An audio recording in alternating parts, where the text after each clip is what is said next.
Quaker motherfucking oats, y'all. Alright.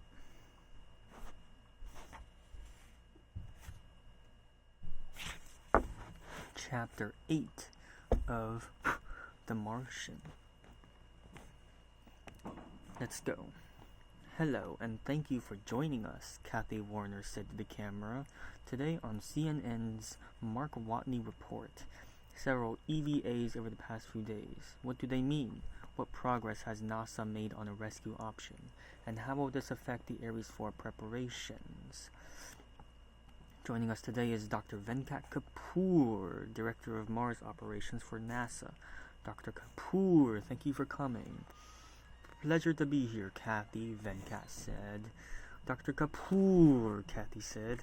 Mark Watney is the most watched man in the solar system, wouldn't you say? Venkat nodded. Certainly the most watched by NASA. We have all 12 of our Martian satellites taking pictures whenever his sight's in view. The European Space Agency has both of theirs doing the same. All told, how often do you get these images? Every few minutes. Sometimes there's a gap based on satellite orbits, but it's enough that we can track all his EVA activities. Tell us about these latest EVAs. Well, Venkat said, it looks like he's preparing Rover 2 for a long trip. On Sol 64, he took the battery from the other rover and attached it with a homemade sling. The next day, he detached 14 solar cells and stacked them on the rover's roof. And then he took a little drive, didn't he? Kathy prompted. Yes, he did, sort of aimlessly for an hour, then back to the Hob. He was probably testing it. Next time we saw him was 2 days later, when he drove 4 kilometers away, then back. Another incremental test, we think.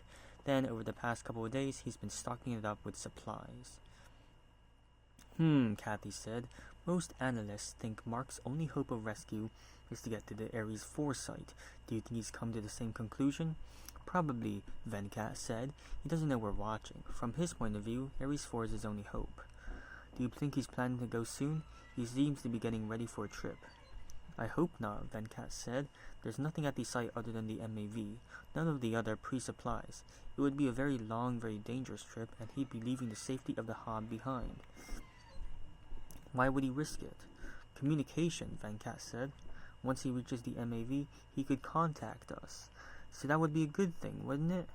Communication would be a great thing, but traversing 3,200 kilometers to Ares 4 is incredibly dangerous. We'd rather he'd stayed put.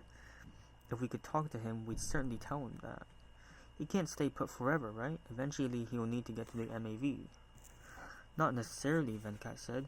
JPL is experimenting with modifications to the MDV so he can make a brief overland flight after landing. I'd heard that idea was rejected as being too dangerous, Kathy said. Their first proposal was, yes. Since then, they've been working on safer ways to do it. With only 3.5 years before Ares 4's scheduled launch, is there enough time to make and test modifications to the MDV? I can't answer that for sure, but remember, we made a lunar lander from scratch in 7 years. Excellent point, Kathy smiled. So what are his odds right now? No idea, Venkat said, but we're going to do everything we can to bring him home alive. Sure. That's a break, of course. All these third-person prosaic chapters always have lots of breaks. Mindy glanced nervously around the conference room.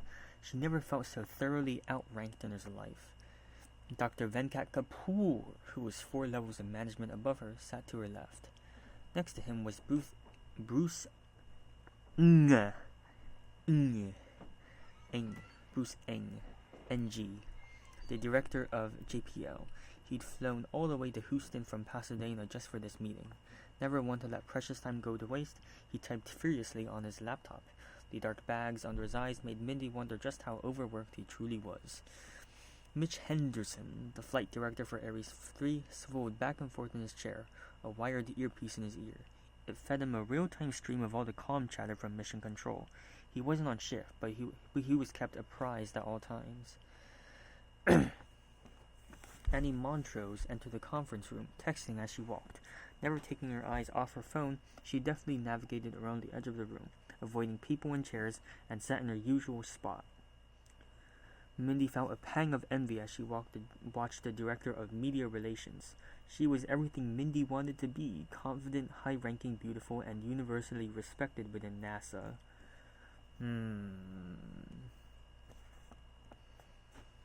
Interesting.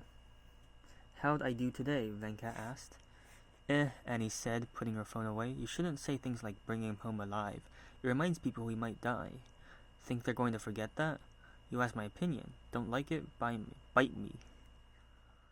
You're such a delicate flower, Annie. How'd you end up NASA's Director of Media Relations? Beats me, Annie said. Guys, Bruce said, I need to catch a flight back to LA in 3 hours. Is Teddy coming or what? Quit bitching, Bruce. Damn! They included that word in the classroom edition? Quit bitching, Bruce, Annie said. None of us want to be here. Mitch turned the volume down on his earpiece and faced Mandy. Who are you again? Mindy said. I'm Mindy Park. I work in SatCon. You a director or something? No, I just work on SatCon. I'm a nobody. Venkat looked to Mitch. I put her in charge of tracking Watney. She gets us the imagery. Huh, said Mitch. Not the director of SatCon. Bob's got more to deal with than just Mars. Mindy's handling all the Martian satellites and keeps them pointed at Mark. Why Mindy? Mitch asked. She noticed he was alive in the first place. She gets a promotion because she was in the hot seat when the imagery came through? No, Venkat frowned. She gets a promotion because she figured out he was alive. Stop being a jerk, Mitch. You're making her feel bad. Mitch raised his eyebrows. Didn't think of that. Sorry, Mindy. Mindy looked at the table and managed to say, "K." Teddy entered the room. Sorry I'm late. That's the second time he's late, by the way. Took his seat and pulled several folders from his briefcase. Stacking them neatly, he opened the top one and squared the pages within. Let's get started, Venkat. Venkat, what's Watney's status? Alive and well, Venkat said. No change from my email earlier today. What about the RTG? Does the public know about that yet? Teddy asked. Annie leaned forward. So far, so good, she said. The images are public, but we have no obligation to tell them our analysis. Nobody has figured it out yet. Why did he dig it up? The fuck is the RTG? Oh, the nuclear thing, right? Yeah. I think, Venkat says. He wants to make the rover do long trips. It uses a lot of energy keeping warm. The RTG can heat up the interior without soaking battery power. It's a good idea, really. How dangerous is it? Teddy asked. As long as the container's intact, no danger at all. Foreshadowing? Even if it cracks open, he'll be okay if the pellets inside don't break. But if the pellets break too, he's a dead man. Let's hope that doesn't happen, Teddy said. JPL, how are the MDV plans coming along? We came up with a plan a long time ago, Bruce said. You rejected it. Bruce, Teddy cautioned. Bruce sighed. The MDV wasn't made for liftoff and lateral flight. Packing more fuel in doesn't help. We need a bigger engine and don't have time to invent one. So we need to lighten the MDV. We have an idea for that. The MDV can be its normal weight on primary descent. If we made the heat shield and outer hull detachable, they could ditch a lot of weight after landing at Ares 3 and have a lighter ship for the traverse to Ares 4. We're running the numbers now. Keep me posted, Teddy said. He turned to Mindy. Miss Park, welcome to the big leagues. Sir, Mindy said. She tried to ignore the lump in her throat. What's the biggest gap in coverage we have on Watney right now? Mindy said. Once every 41 hours, we'll have a 17-minute gap. The orbits work out that way.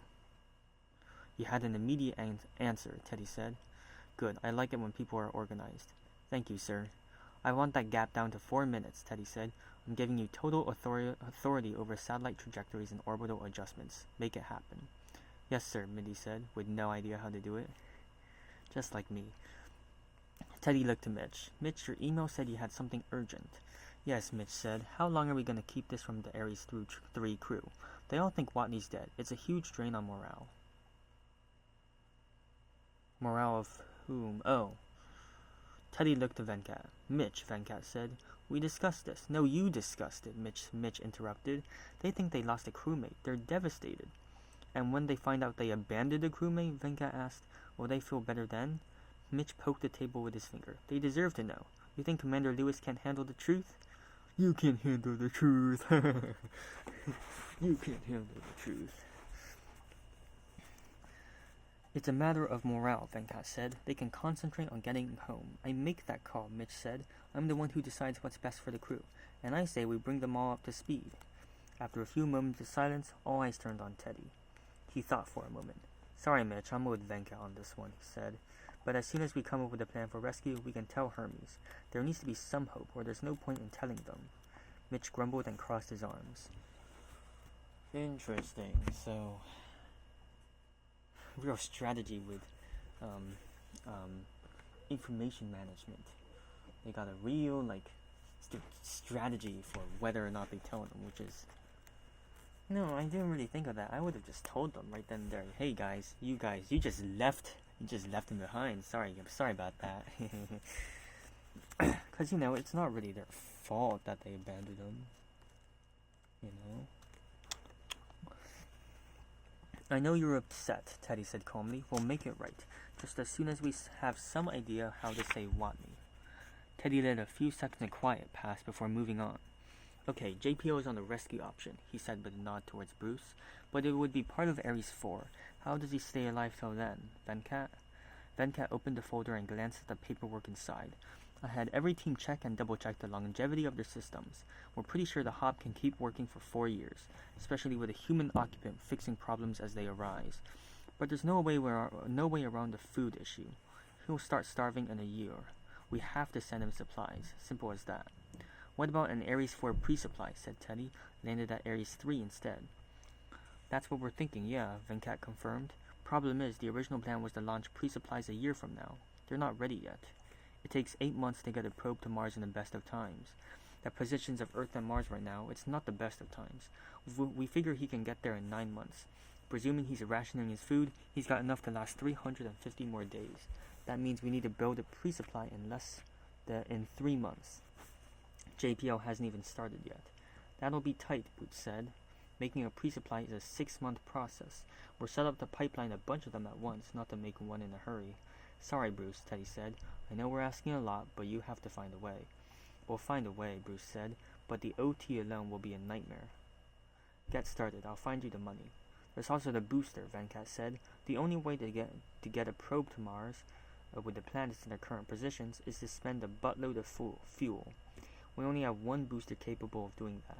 The Delta 9 that's on the pad right now for the Eagle Eye 3 Saturn probe. We'll have to steal that. I talked to ULA, and they just can't make another booster in time. The Eagle Eye 3 team will be mad, but okay, said Teddy. We can delay their mission if JPL gets the payload done in time. Bruce rubbed his eyes. We'll do our best. He'll starve to death if you don't, Teddy said.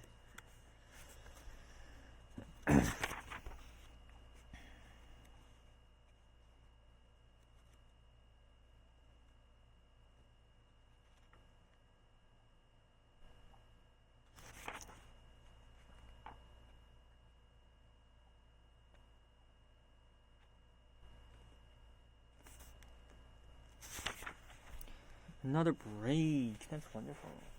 I should have brought water down here. I made mental notes to bring water down, but I fucking forgot last minute. You hate when that happens, doesn't it? Venkat sipped his coffee and frowned at his computer. A month ago, it would have been unthinkable to drink coffee at 9 p.m. Now it was necessary fuel. Shift schedules, fund allocations, project juggling, out and out looting of other projects. He never pulled so many stunts in his life.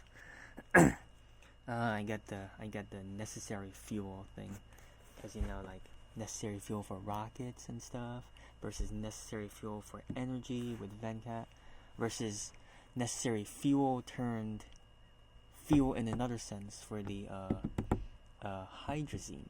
Yeah, that was for rocket fuel, but it was turned into fuel for water. And also the potatoes and the crops being fuel for Mark. Right? Right? It's so many parallels, Necessary fuel. Boom, what does that mean? And you got 5 different options right there. Isn't that great? I could be an LA teacher. See? I can be an LA teacher. Come on. I would be terrible at it. I would only be successful if they re-allow, what is it, that thing where they spank students with rulers?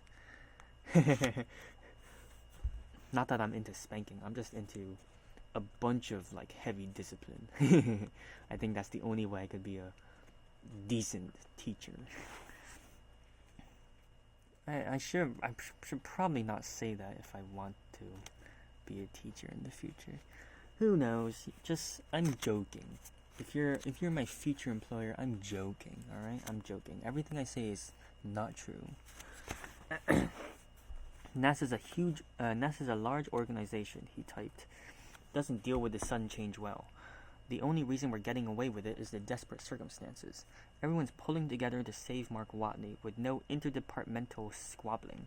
I can't tell you how rare that is. Even then, this is going to cost tens of millions, maybe hundreds of millions of dollars. The MDME modifications alone are an entire project that's being staffed up. Hopefully, the public interest will make your job easier. We appreciate your continued support, Congressman, and hope you can sway the committee towards granting us the emergency funding we need. He was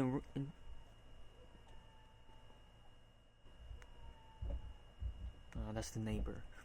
He was interrupted by a knock at his door. Looking up, he saw Mindy. She wore sweats and a t-shirt, her hair in a sloppy ponytail. Fashion tended to suffer when work hours ran long. Sorry to bother you, Mindy said.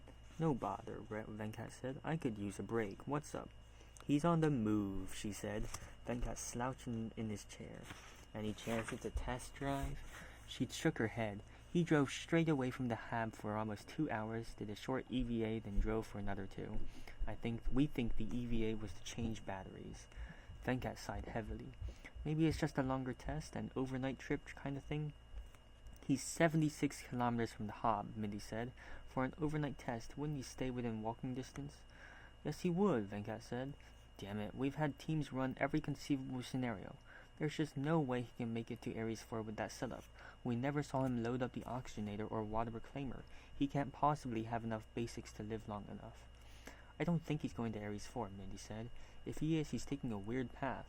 Oh, said Venkat. He went south-southwest. Schiaparelli crater is southeast. Okay, maybe there's hope, Venkat said. What's he doing right now? Recharging. He's got all the solar cells set up, Mindy said. Last time he did that, it took 12 hours. I was going to sneak home for some sleep, if that's okay. Sure, sounds good. We'll see what he does tomorrow. Maybe he'll go back to the hob. Maybe, Mindy said, unconvinced. Another break.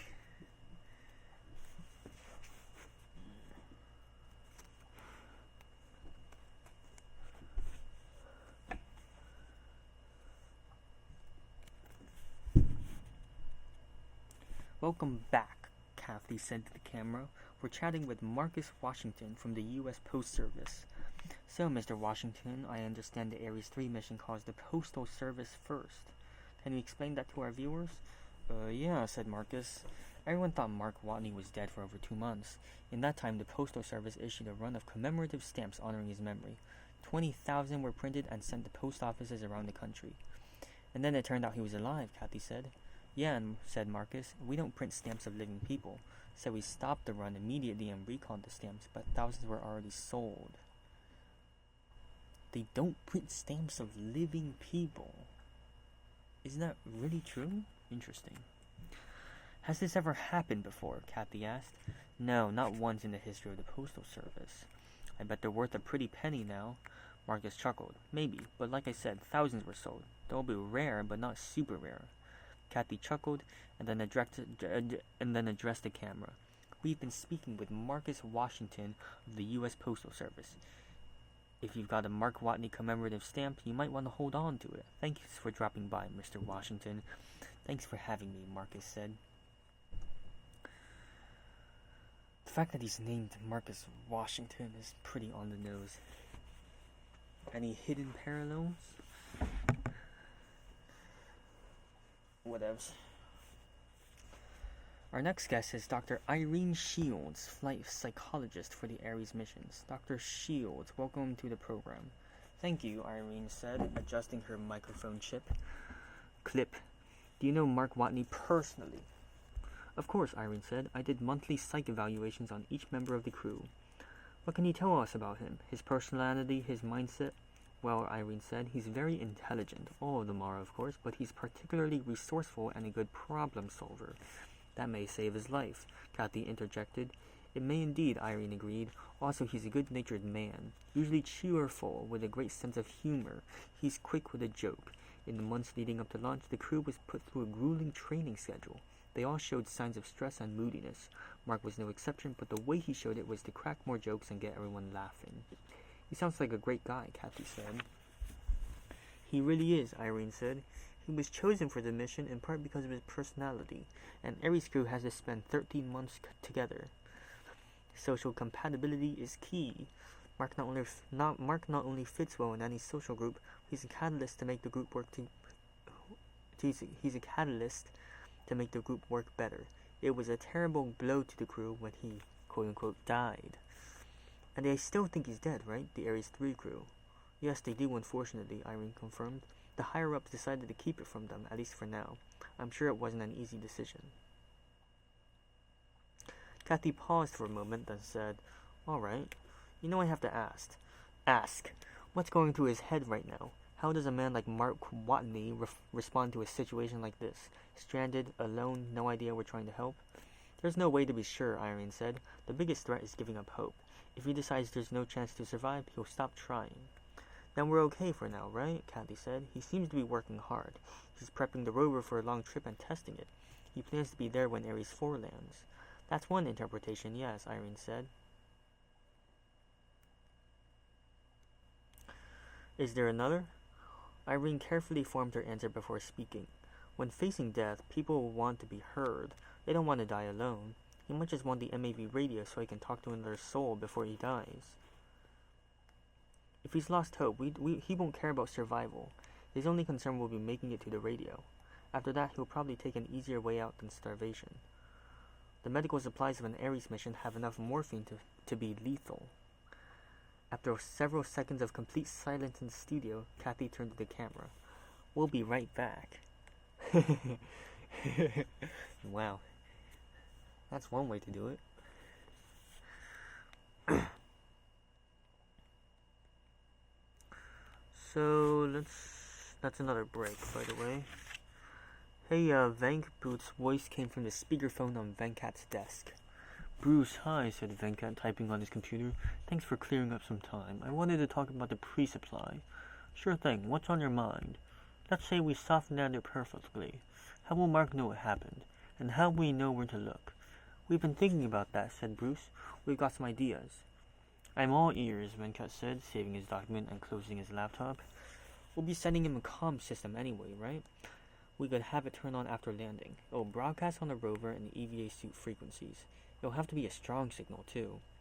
The rovers were only designed to communicate with the Hob and each other. The signal origin was presumed to be within 20 kilometers. The receivers just aren't very sensitive.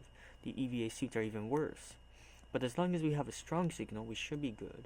Once we land the pre-supply, we'll get its exact location from satellites, and then broadcast that to Mark so he can get it. But he's probably not listening, said Venkat. Why would he be? We have a plan for that. We're gonna make a bunch of bright green ribbons, light enough to flutter around when dropped, even in Mars' atmosphere. Each ribbon will have "Mark, turn on your comm" printed on it. We're working on a release mechanism now. During the landing sequence, of course. Ideally about 1,000 meters above the surface. I like it, Venkat said. All he needs to do is notice one. And he's sure to check out a bright green ribbon if he sees one outside. Thanks, said Bruce. If he takes the Watney mobile to Ares 4, this will all be for nothing. I mean, we can land it at Ares 4 if that happens, but he'll be without a hab, yeah, Venkat said, one thing at a time. Let me know when you come up with a release mechanism for these ribbons. Well, do. After terminating the call, Venkat opened his laptop to get back to work. There was an email from Mindy Park waiting for him. Watney's on the move again.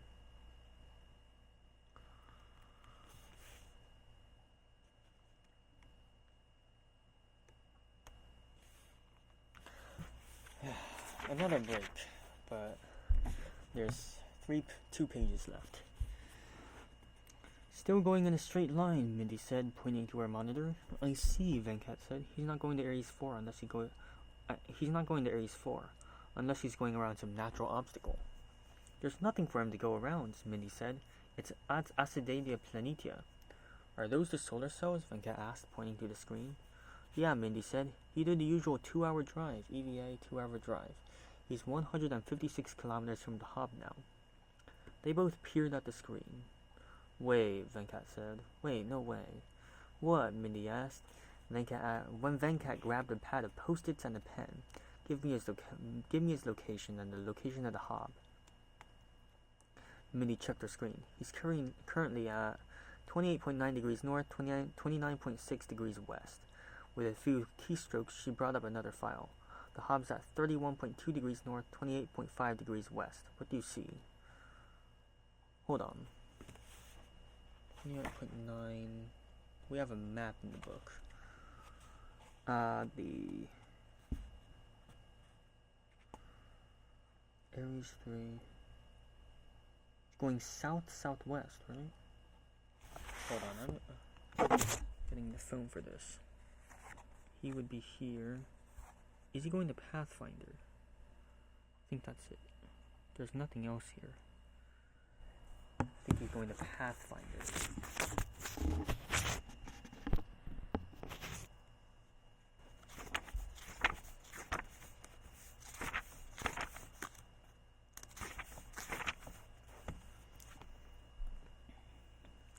Venkat finished taking down the numbers. Come with me, he said, quickly walking out. Mindy stammered, following after. Where are we going? Satcon break room, Venkat said. You guys still have that map of Mars on the wall? Sure, Mindy said, but it's just a poster from the gift shop. I got high-quality digital maps on my computer. Nope, I can't draw on those, he said. Then, rounding the corner of the break room, he pointed to the Mars map on the wall. I can draw on that. I can draw on that. Huh. The break room was empty save for a computer technician sipping a cup of coffee. He looked up in alarm as Venkat and Mindy stormed in. Good, it has latitude and longitude lines, Venkat said, looking at his post-it, then sliding his finger along the map, he drew an X. That's the hub, he said. Hey, the technician said, are you drawing on our poster? I'll buy you a new one, Venkat said without looking back. Then he drew another X. That's his current location. Get me a ruler. Venkat looked left and right. Seeing no ruler, she grabbed the technician's notebook. Hey, the technician protested. Using the notebook as a straight edge, Venkat drew a line from the hub to Mark's location and beyond, then took a step back. Yup, that's where he's going, Venkat said excitedly. Oh, Mindy said. The line passed through the exact center of a bright yellow dot printed on the map. Pathfinder, Mindy said. He's going to Pathfinder. Yep, Venkat said. Now we're getting somewhere. It's like 800 kilometers from him. He can get there and back with supplies on hand. And bring Pathfinder and Sojourner rover back with him, Mindy added. Venkat pulled out his cell phone. We lost contact with Pathfinder in 1997. If he can get it online again, we can communicate. It might just need the solar cells cleaned. Even if it's a bigger problem, he's an engineer. Darling, he added, fixing things is his job. Smiling for what felt like the first time in weeks, he held the phone to his ear and waited a response. Bruce, it's Venkat. Everything just changed. Watley's heading for Pathfinder. Yeah, I know, right? Dig up everyone who's on that project and get them to JPL now. I'll catch the next flight. How far in the future is this? Because Pathfinder, they lost contact with Pathfinder in 1997. And when was this set?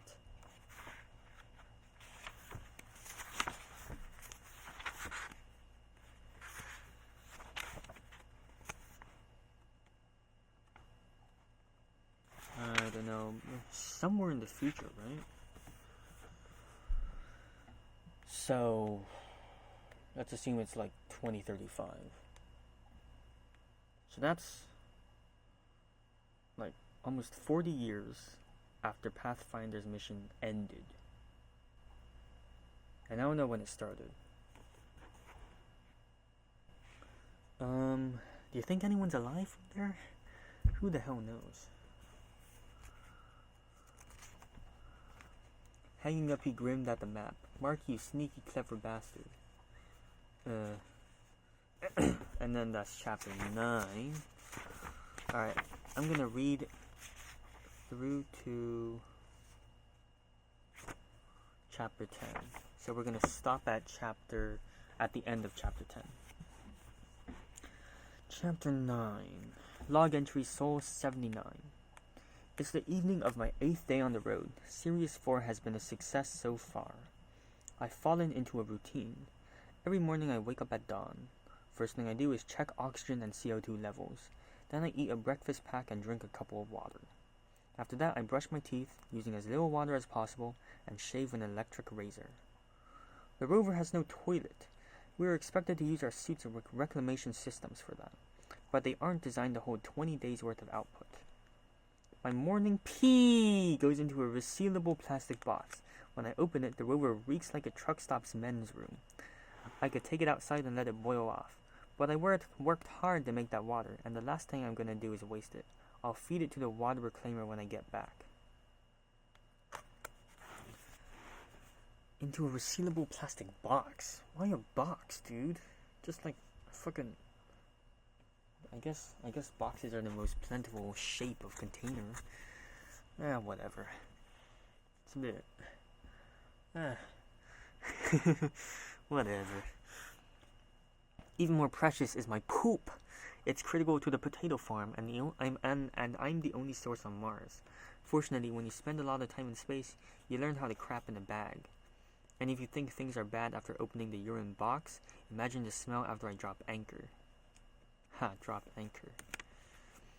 After I'm done with that lovely routine, I go outside and check the solar cells.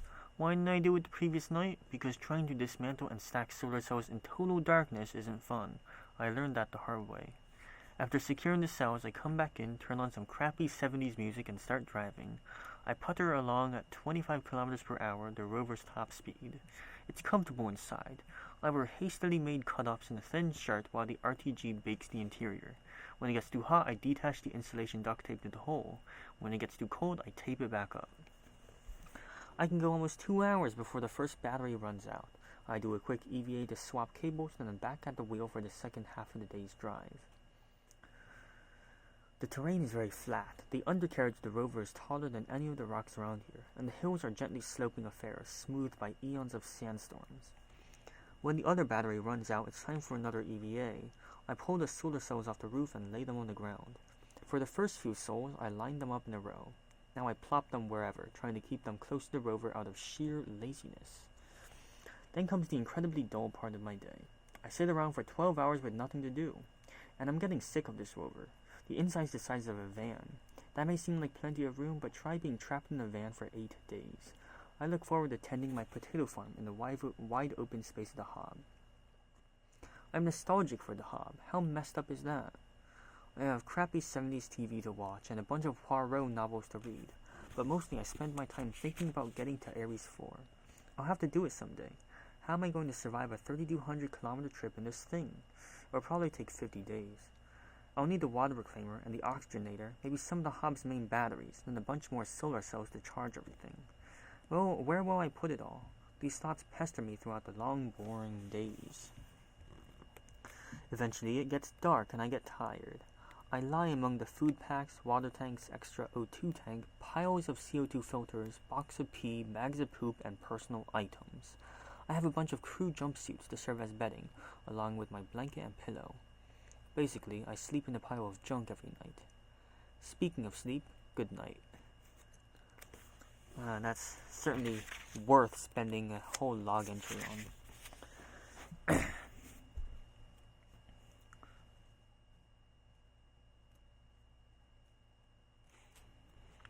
Log entry Soul 80. By my reckoning, I'm about 100 kilometers from Pathfinder. Technically, it's called Carl Sagan Memorial Station, but with all due respect to Carl, I can call it whatever I want. I'm the king of Mars. As I mentioned, it's been a long, boring drive, and I'm still on the outward leg, but hey, I'm an astronaut. Long-ass trips are my business. Navigation is tricky. The Hob's nav beacon only reaches 40 kilometers, so it's useless to me out here. I knew that'd be an issue when I was planning this little road trip, so I came up with a brilliant plan that didn't work.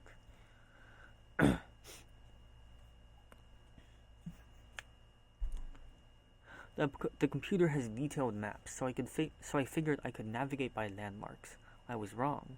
Turns out you can't navigate by landmarks if you can't find any landmarks. Our landing site is at the delta of a long-gone river. NASA chose it because if there are any microscopic fossils to be had, it's a good place to look. Also, the water would have dragged rock and soil samples from thousands of kilometers away. With some digging, we could get a broad geological history.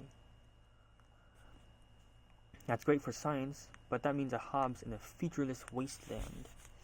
I considered making a compass. The rover has plenty of electricity, and the medkit has a needle. Only one problem, Mars doesn't have a magnetic field.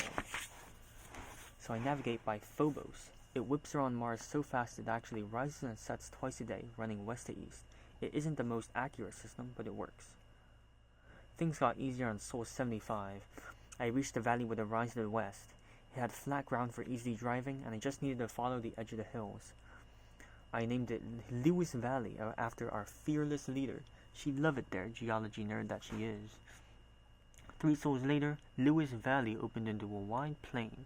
So again, I was left without references and relied on Phobos to guide me. There's probably symbolism there. Phobos is the god of fear, and I'm letting it be my guide. Not a good sign. But today, my luck finally changed. After 2 sols wandering the desert, I found something to navigate by. It was a 5-kilometer crater, so small it doesn't even have a listed name. But it was on the map, so to me it was the Lighthouse of Alexandria. Once I had it in sight, I knew exactly where I was. I'm camped near it now, as a matter of fact. I'm finally through the blank areas of the map.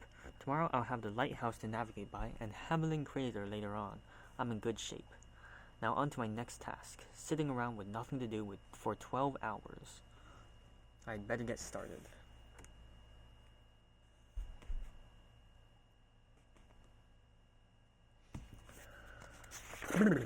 Log entry Sol 81.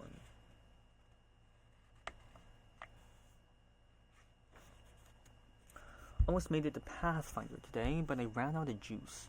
Just another... Whenever I see the word juice now, I always think of Jews. Almost made it to Pathfinder today, but I ran out of Jews. Just another 22 kilometers to go. An unremarkable drive. Navigation wasn't a problem. As Lighthouse receded into the distance, the rim of Hamelin Crater came into view. I left Acidalia Planitia behind a long time ago. I'm well into Ares Vallis now. The desert plains are giving way to bumpier terrain, strewn with ejecta that never get buried by sand. It makes driving a chore. I have to pay more attention. Up till now, I've been driving right over the rock-strewn landscape. But as I travel further south, the rocks are getting bigger and more plentiful. I have to go round some of them or risk damage to my suspension. The good news is I don't have to do it for long. Once I get to Pathfinder, I can turn around and go the other way. The weather's been very good. No discernible wind, no storms. I think I got lucky here. There's a good chance my rover tracks from the past 2 sols are intact. My rover tracks from the past 2 sols are intact. I should be able to get back to Lewis Valley just by following them. After setting up the solar panels today, I went for a little walk. I never left sight of the rover. The last thing I want to do is get lost on foot. But I couldn't stomach crawling back into that cramped, smelly rat's nest. Not right away. It's a strange feeling. Everywhere I go, I'm the first. Step outside the rover, first guy ever to be there. Climb a hill, first guy to climb that hill. Kick a rock, that rock hasn't moved in 1,000,000 years. I'm the first guy to drive long distance on Mars. The first guy to spend more than 31 sols on Mars. Really? The first guy to grow crops on Mars. First. Really? So you're saying Ares 1 and 2 were that short? Gee whiz.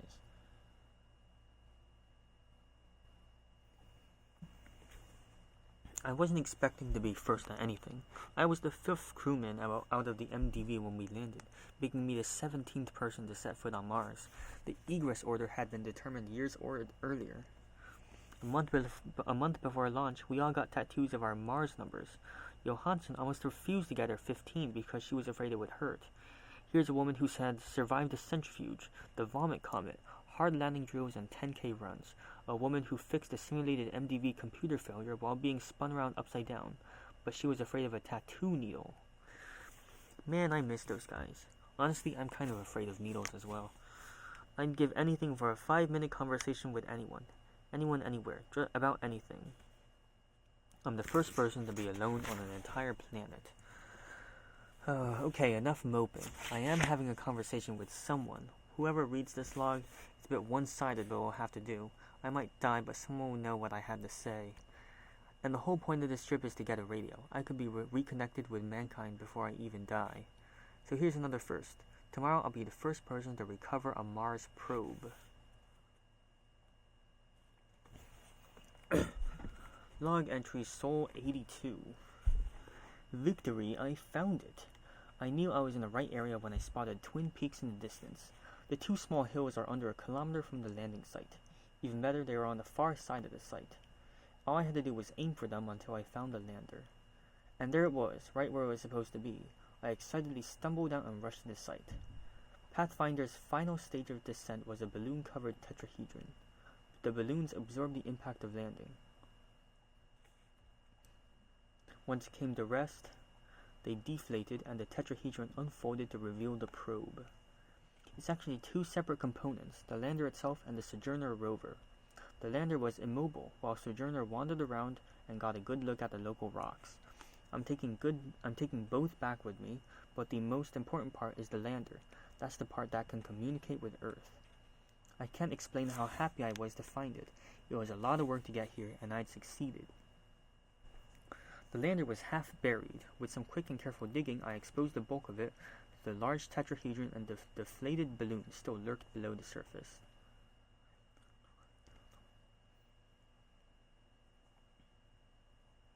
After a quick search, I found Sojourner. The little fella was only 2 meters from the lander. I vaguely remember it was further away when they last saw it. Probably entered a contingency mode and started circling the lander trying to communicate. I quickly deposited Sojourner in my rover. It's light, small, and easily fits in an airlock.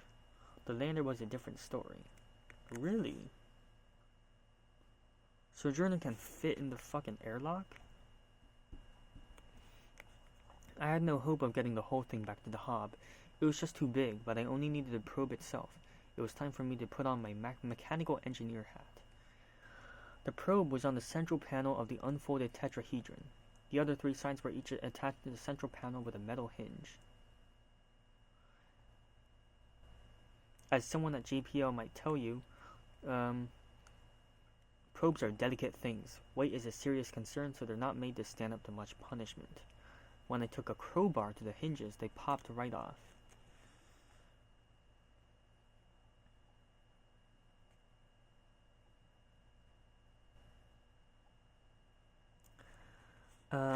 Then things got difficult. When I tried to lift the central panel assembly, it didn't budge. Just like the other 3 panels, the central panel had deflated balloons underneath it. Over the decade, the balloons had ripped and filled with sand. I could cut off the balloons, but I had to dig to get to them.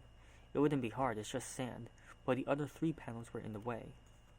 I quickly realized I didn't give a crap about the condition of the other panels. I went back to my rover, cut some strips of Hob material, and braided them into a primitive but strong rope. I can't take credit for it being strong. Thank NASA for that. I just made it rope-shaped. I tied one end to a panel and the other to the rover.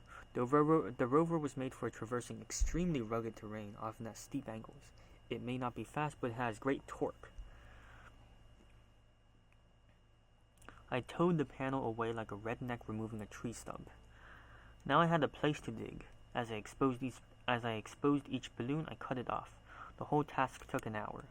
Then I hoisted the central panel assembly up and carried it confidently to the rover.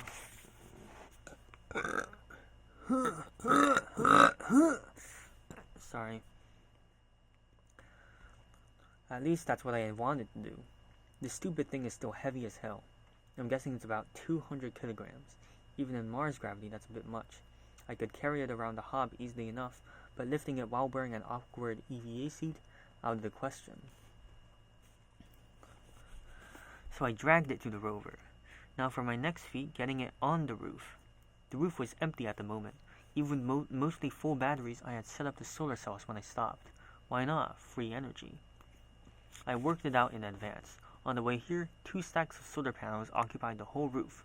On the way back, I'll use a single stack to make room for the probe. It's a little more dangerous. The stack might fall over.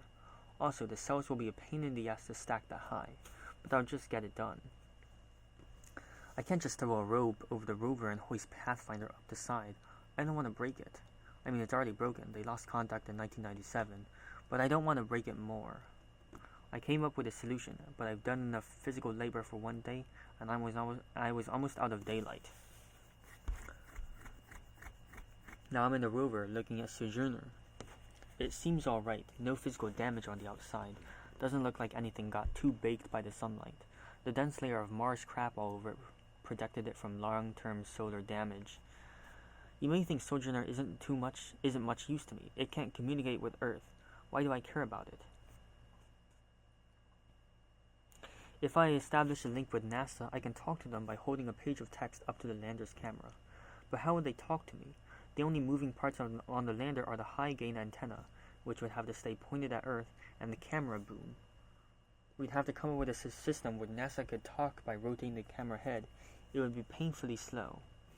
But Sojourner has 6 independent reels that rotate reasonably fast. It would be much easier to communicate with those. I can draw letters on the wheels. NASA can rotate them to spell things at me. That all assumes I can get the lander's radio working at all. Time to turn in. I've got a lot of back-breaking physical labors to do tomorrow. I'll need my rest.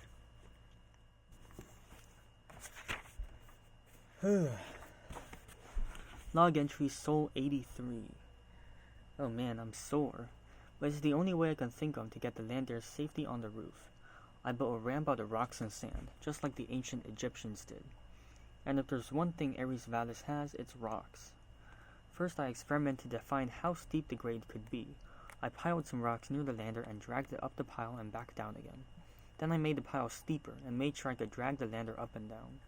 I repeated this over and over until I found the best grade for my ramp, 30 degrees. Anything more was too risky. I might lose my grip and send the lander tumbling down the ramp.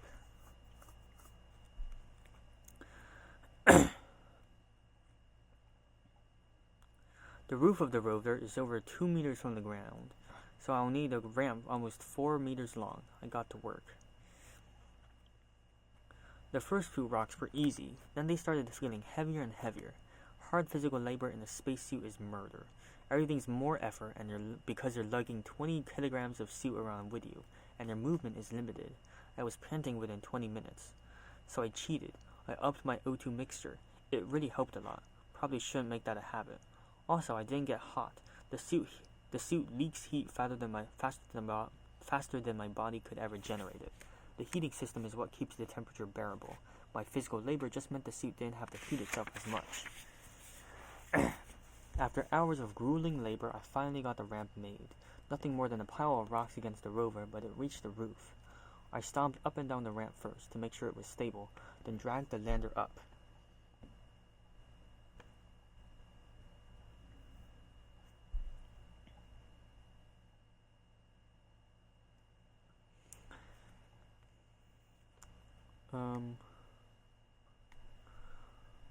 I stomped up and down the ramp first to make sure it was stable, then I dragged the lander up. It worked like a charm. I was all smiles as I lashed the lander in place. I made sure it was firmly secured and even stacked the solar cells in a big single stack. Why waste the ramp? Then it hit me. The ramp would collapse as I drove away, and the rocks might damage the wheels or undercarriage. I'd have to take the ramp apart to keep that from happening.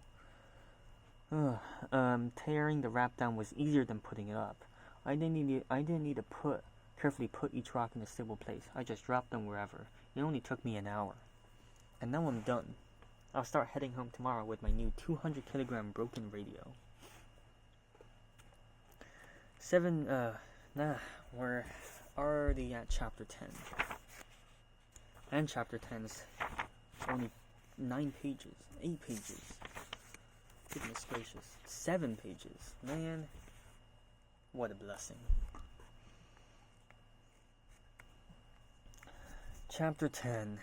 Log entry Soul 90. 7 days since Pathfinder and 7 days closer to home. As I'd hoped, my inbound tracks gave me a path back to Lewis Valley. Then it was 4 souls of easy driving. The hills to my left made it impossible to get lost, and the terrain was smooth. But all good things come to an end.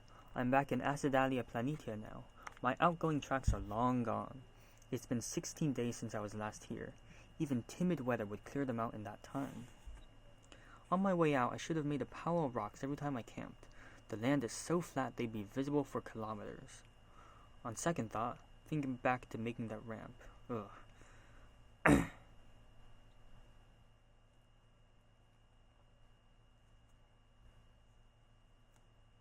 So once again, I am the desert wanderer, using Phobos to navigate and hoping I don't stray too far.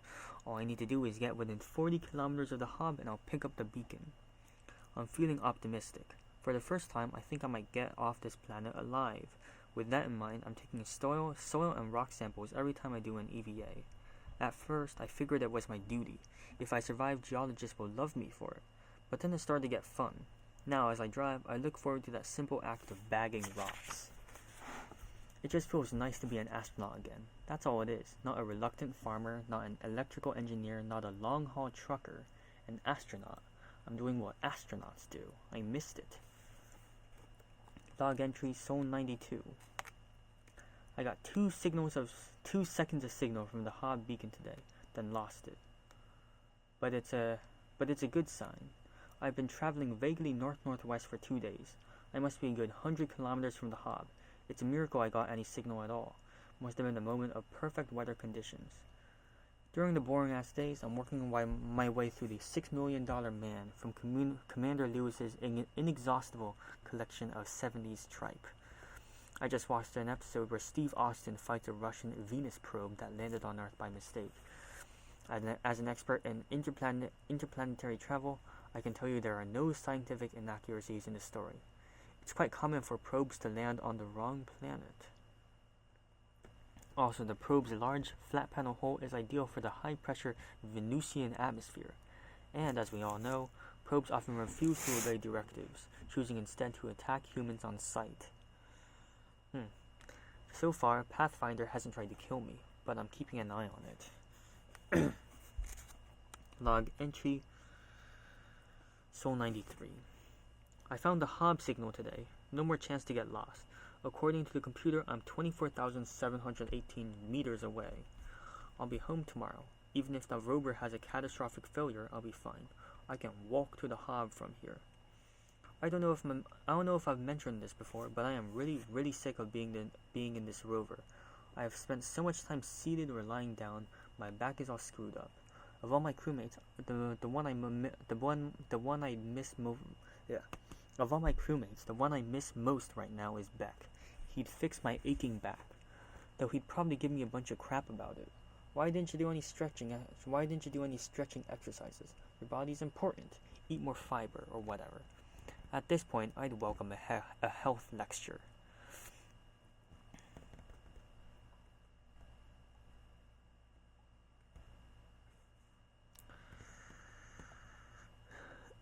During training, we had to practice the dreaded missed orbit scenario.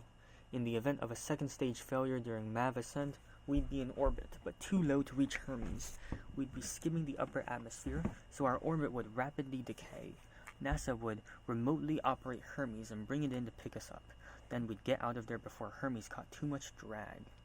To drill this, they made us stay in the MAV simulator for 3 miserable days. 6 people in an ascent vehicle originally designed for a 23-minute flight. It got a little cramped, and by a little cramped, I mean we wanted to kill each other. I'd give anything to be in that cramped capsule with those guys again. Man, I hope I get Pathfinder working again. Oh, how sweet, how cheesy. I'd never say that. Log entry Sol 94. Home sweet home. Today I write from my gigantic cavernous hob. The first thing I did when I got in was wave my arms wildly while running in circles. Felt great. I was in that rover for 22 sols and I couldn't even walk while suiting up. Without suiting up. I couldn't even walk without suiting up. I'll need to endure twice that to get to Ares 4, but that's a problem for later. After a few celebratory laps around the Hob, it was time to get to work. First, I fired up the oxygenator and atmospheric regulator, checking the air levels. Everything looked good. There was still CO2, so the plants hadn't suffocated without me exhaling for them. Naturally, I did an exhaustive check on my crops, and they're all healthy. I added my bags of poo to the manure pile. Lovely smell, I can tell you. But once I mixed some soil in, it died down to tolerable levels. I dumped my box of pee into the water reclaimer. I had been gone over 3 weeks and had left the hab very humid for the sake of the crops.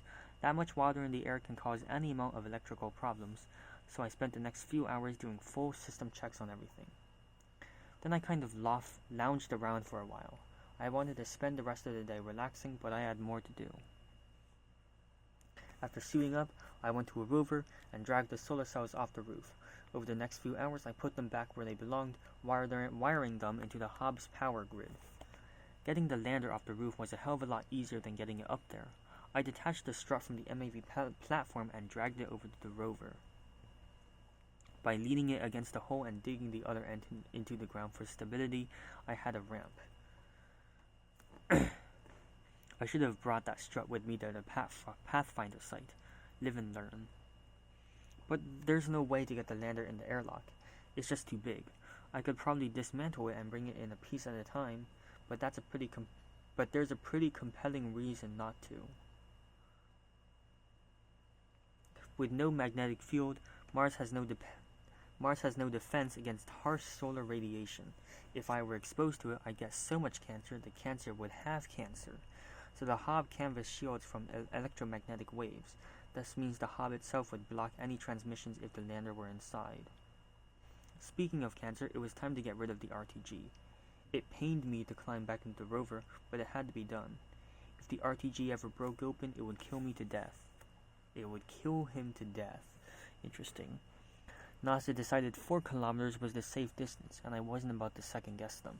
I drove back to where Commander Lewis had originally dumped it, ditched it in the same hole, and drove back to the Hob. I'll start work on the lander tomorrow.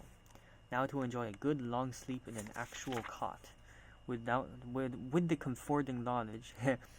comforting knowledge that when I wake, my morning pee will go into a toilet.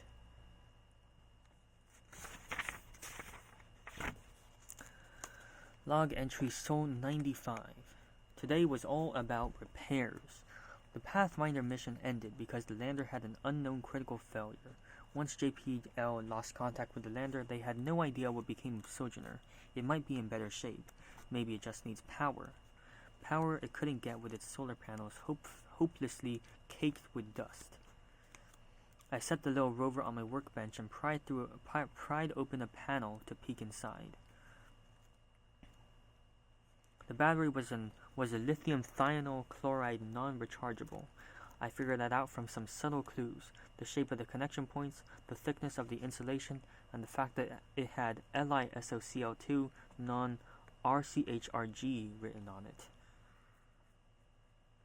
I cleaned the solar panels thoroughly, then aimed a small, flexible lamp directly at them. The battery is long dead, but the panels might be okay, and Sojourner can operate directly off them. We'll see if anything happens. Then it was time to look at Sojourner's daddy. I seated up and headed out. Bruh. That's highly uncomfortable. I'm sure the middle schoolers will love a mention of a daddy here. On most landers, the weak point is the battery. It's the most delicate component, and when it dies, there's just no way to recover. Landers can't just shut down and wait when they have low batteries. Their electronics won't work unless they're at a minimum temperature, so they have heaters to keep the electronics warm. It's a problem that rarely comes up on Earth, but hey, it's Mars. Over time, the solar panels got covered with dust.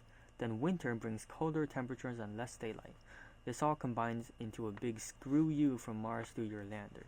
Eventually, it's using more power to keep warm than it's getting from the meager daylight that makes it through the dust. I bet the screw you was originally a giant FU. Once the battery dies down, the electronics get too cold to operate and the whole system dies. The solar panels will recharge the battery somewhat, but there's nothing to tell the system to reboot. Anything that could make that decision would be electronics, which would not be working. Eventually, the now unused battery will lose its ability to retain charge. That's the usual cause of death, and I sure hope it's what killed Pathfinder. I piled some leftover parts of the MDV into a makeshift table and ramp. Then I dragged the lander up to my new outdoor workbench. Working in an EVA suit is annoying enough. Bending over the whole time would have been torture. I got my toolkit and started poking around. Opening the outer panel wasn't too hard, and I identified the battery easily enough. JPL labels everything. It's a 40 amp hour silver zinc battery with an optimal voltage of 1.5. Wow, they really made those things run on nothing back then. I detached the battery and headed back inside. I checked it with my electronics kit, and sure enough, it's dead. I could shuffle across the carpet and hold more charge. But I knew what the lander needed, 1.5 volts. Compared to this makeshift crap I've been gluing together since Sol 6, this was a breeze. I have voltage controllers in my kit. It only took me 15 minutes to put a controller on a reserve power line, then another to go outside and run the line to where the battery used to be.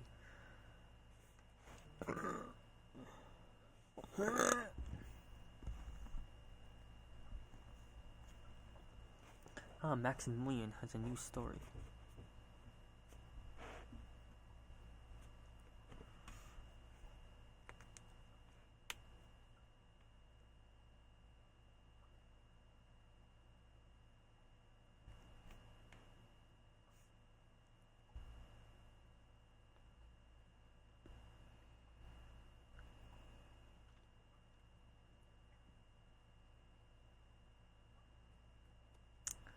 Interesting.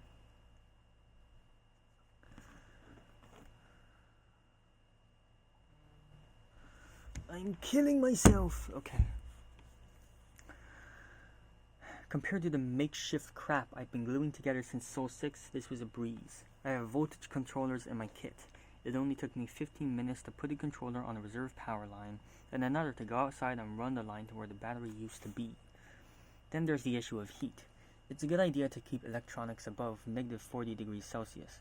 The temperature today is a brisk negative 63 degrees Celsius. The battery was big and easy to identify, but I had no clue where the heaters were. Even if I knew, it would be too risky to hook them directly to power. I could easily fry the whole system. So instead, I went to good old Spare Parts Rover Run and stole its environmental heater. I've gutted that poor Rover so much it looks like I parked it in a bad part of town. Damn. I lugged the heater to my outdoor workbench and hooked it to hob power. Then I rested it in the lander where the battery used to be. Now I wait, and I hope. Log entry Sol 96.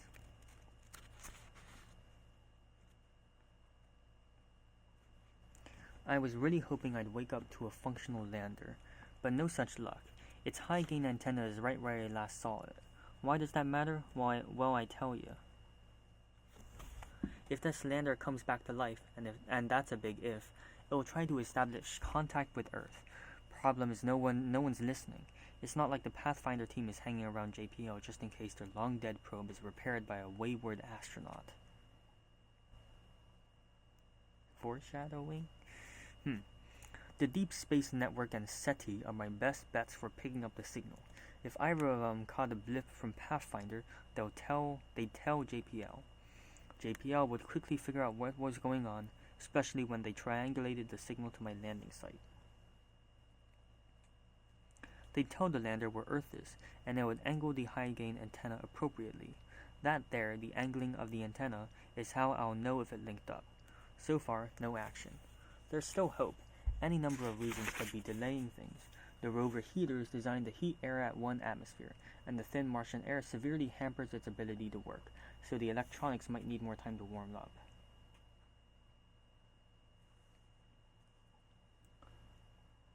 Also, Earth is only visible during the day. I hopefully fixed the lander yesterday evening.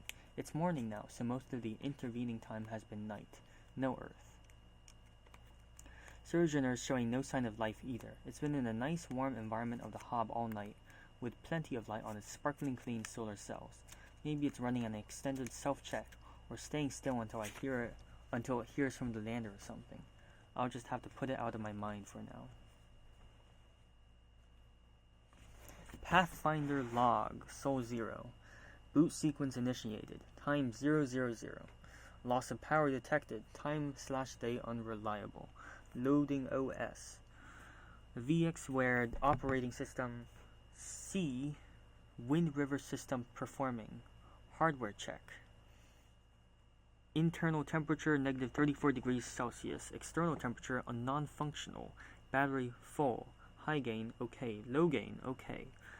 Wind sensor non-functional. Meteorology non-functional. ASI non-functional. Imager okay. Rover ramp non-functional. Solar A non-functional. Solar B non-functional. Solar C non-functional. Hardware check complete. Broadcasting status. Listening for telemetry signal. Listening for telemetry signal. Listening for telemetry signal. Signal acquired. And that's the end of chapter 10.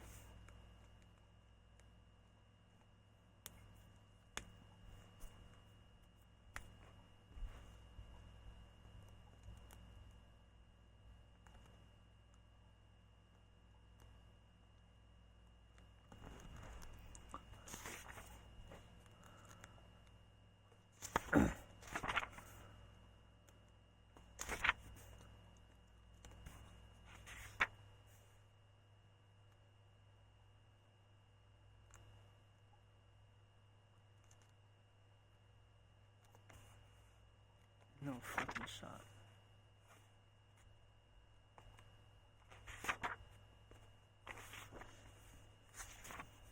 I just flipped through chapter 11 and Bonnie's joking about boobs. What the hell? This is the fucking classroom edition, man. I guess learning about anatomy is, valuable in itself. But then again, everyone knows about boobs. These are teenagers, man. One group of people they got boobs, and the other group of people they're very fascinated by boobs. That's what. So I guess boobs are appropriate. Yeah, that's fine. Okay, I've done plenty of reading. My throat is fucked. My mouth is fucked. Not literally.